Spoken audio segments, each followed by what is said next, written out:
Hello,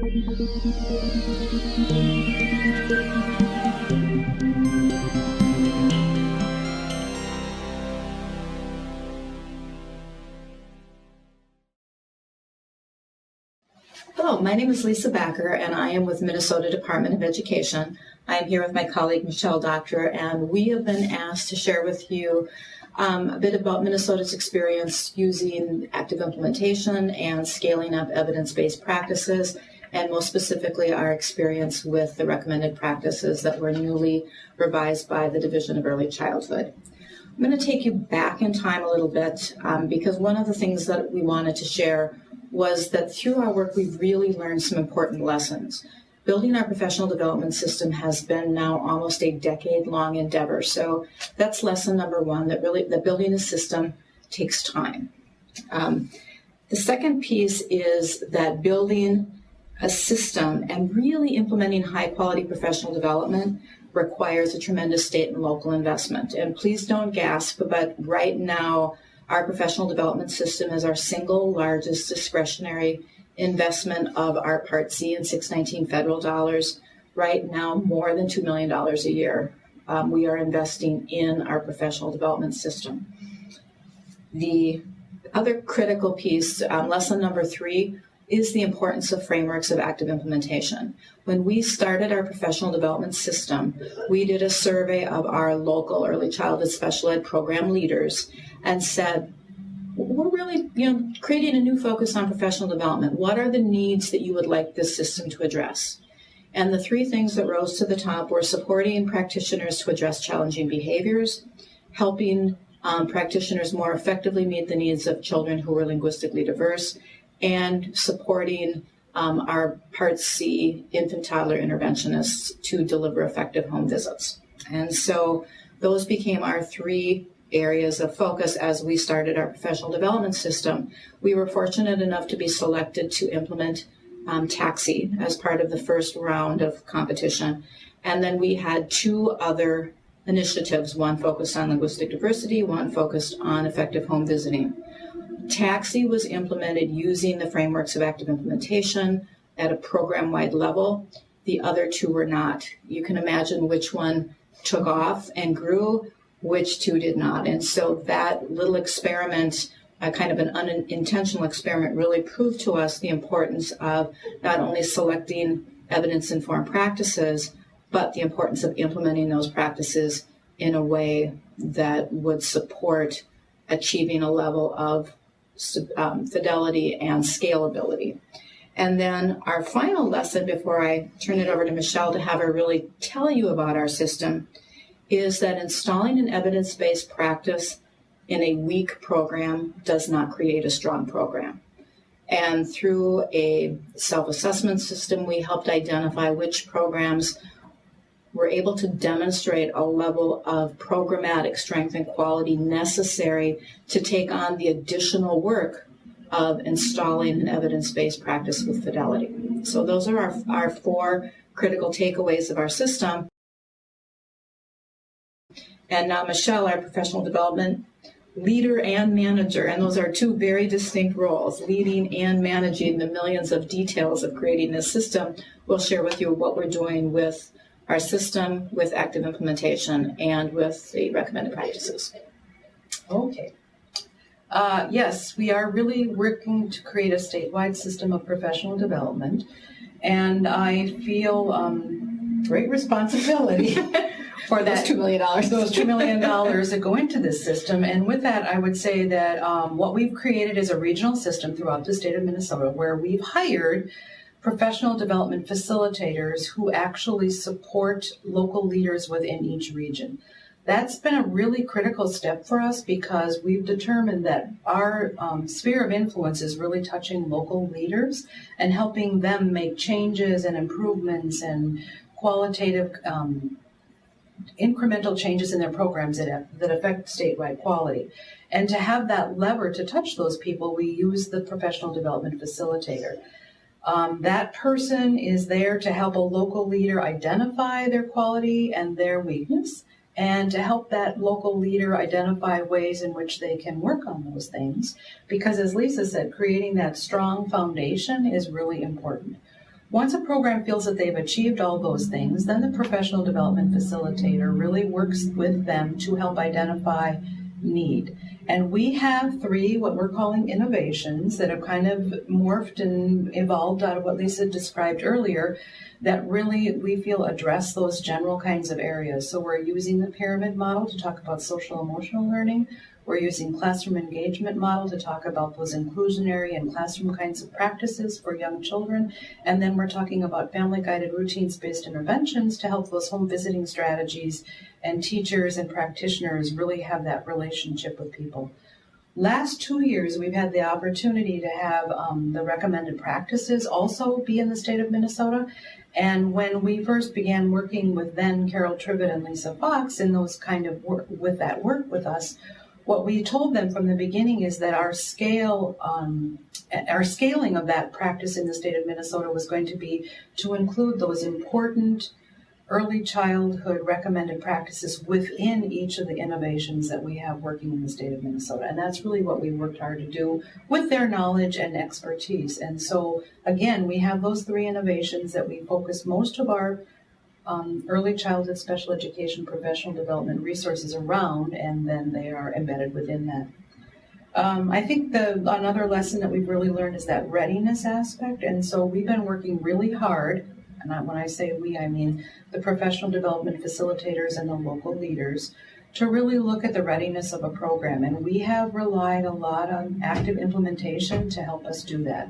So I'm going to refer you back to tools like the Hexagon tool, for example, which is a tool that the active implementation site created, and it is a tool that really helps a local program think about what are the resources and the competing interests and the availability and all sorts of factors that help them decide, are we really at a position and ready to take on a new thing, like adding an innovation. We have an application process where we have walked programs through some readiness and some understanding of what the actual implementation of an innovation might look like, what the expected outcomes of that innovation might truly be for them, and then do they have the capacity to do really some important things around coaching, which is to take that new knowledge that a teacher might have and support them with an internal coach to help them do the work and make the change in their practice, and with the state of Minnesota, providing an external coach to help the leadership team keep looking at what are we doing, how can we make this work, what might we have to add to this whole process. The external coaching function, Michelle, where does that come from? The state of Minnesota has hired the professional development facilitators, and they, in their regions, wear 2 distinct hats. The first hat would be with any local program saying, let's just think about what's going on here, help me to do some problem solving, let's think of what I'm doing. And then if a program is deemed ready and they actually want to try to install an innovation, that same external coach, that same PDF person acts as an external coach to that innovation. Okay. So they work to help that local team really take the knowledge and skill and use the frameworks of active implementation and install that with fidelity in the program so that we make sure that they're doing the things that are part of the program and what they want to do. I mentioned the investment that we're making. Can you describe how we are financially supporting the local programs that have been selected to install an innovation? So through this application process, and again, looking at all these various factors, we create an application, and if a program is selected, then we've also created a fiscal agreement with them where we have determined a certain amount of money, and we give that to a program, and we jointly work on installing that in the program. And we have created a fiscal agreement that will last for 5 years. That number 5 was chosen because we know in the science of active implementation that it takes 2 to 4 years to make something really work and stick and change and scale and live there. And we found before with our previous use of work that 2 years wasn't really enough. Mm-hmm. And we kind of came up with a 5-year mark. I can't say that I can pick a piece of data. Seemed like a good number. Yeah. But we know that it needed to be more than 2. And so the fiscal agreements that we have with them is for 5 years. And what happens is in year 1, you would get 100% of the funds. And in year 2, you would get 80% of the funds. And so they decelerate over a 5-year period with the expectation that a local program will make up the difference. So it's giving them time to understand what the staff and fiscal responsibilities are going to require to make this work. And we feel like we're hoping that in 5 years' time, with supporting them a lot fiscally at the beginning and then moving to a lesser amount later on, that they will assume more and more responsibilities. So that in year 6, when the state of Minnesota is not actively living in their programs, that they will have taken that on their own, and it'll be a culture in their system, and they will have the capacity to do that. So I think these fiscal agreements, it's something that is fairly new, but that we're feeling really positive about. And the way you describe it, so we've estimated the cost of installing a particular innovation in a district, and based on the size of the district, we've estimated an amount of money. And in year 1, they get 100% of that amount with a decreasing support until they are supporting 100% of the annual cost. What are the kinds of things that they're using those funds to support within the district?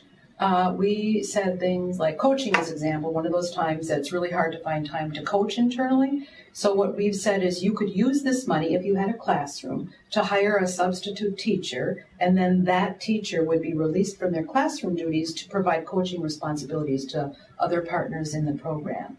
We've used the money, or we've said the money is okay for, like, we're providing very centralized training on the components of each of the innovations, and if the training was being offered in a town you didn't live in, that you could use this money to send those staff members to that training, that we will pay for some expenses around that training and that getting the staff to the right place.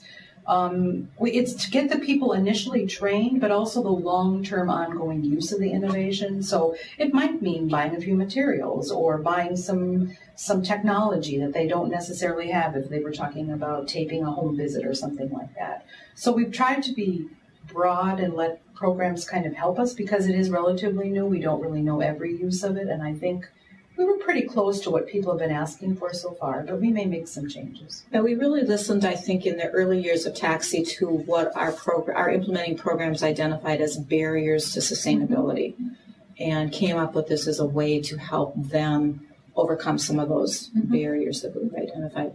As we move this system forward, what do you see as the next challenges we need to take on, and the next areas in which we will focus developing our system?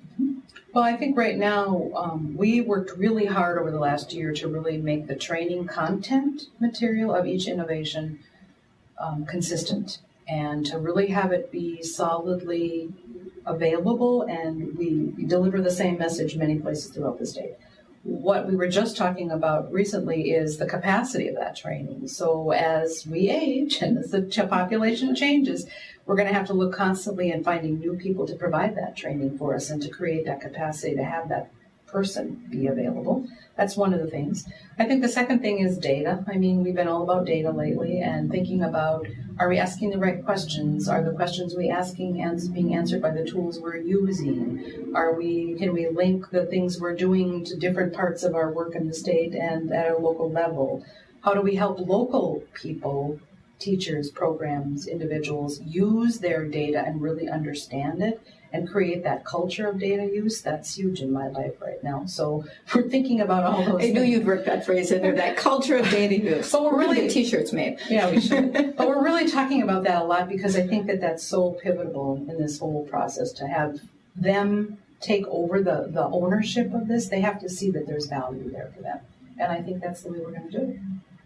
Well, so as we wrap up, I just want to emphasize one thing that Michelle alluded to, and that's the resources on the Active Implementation Hub, or AI Hub. I feel like Minnesota is in a wonderful place in terms of the professional development system that I think maybe it's not in its infancy anymore. Maybe we're now in a toddlerhood, but it's going to continue to grow and change. And without the support that we've received from experts like Lisa Fox, Carol Trivet, Barb Smith, and the tremendous support of Karen Blase and Melissa Van Dyke and others, that Active Implementation Hub has been our go-to resource. And so as you out there select your evidence-based practices to incorporate within your SIP, an evidence-based practice is a critically important aspect of the work, but evidence-based or evidence-informed practices in the absence of great implementation Won't get you there. Won't get you there. So find that practice and find that AI hub, and good luck to all of you. Thank you very much. Bye.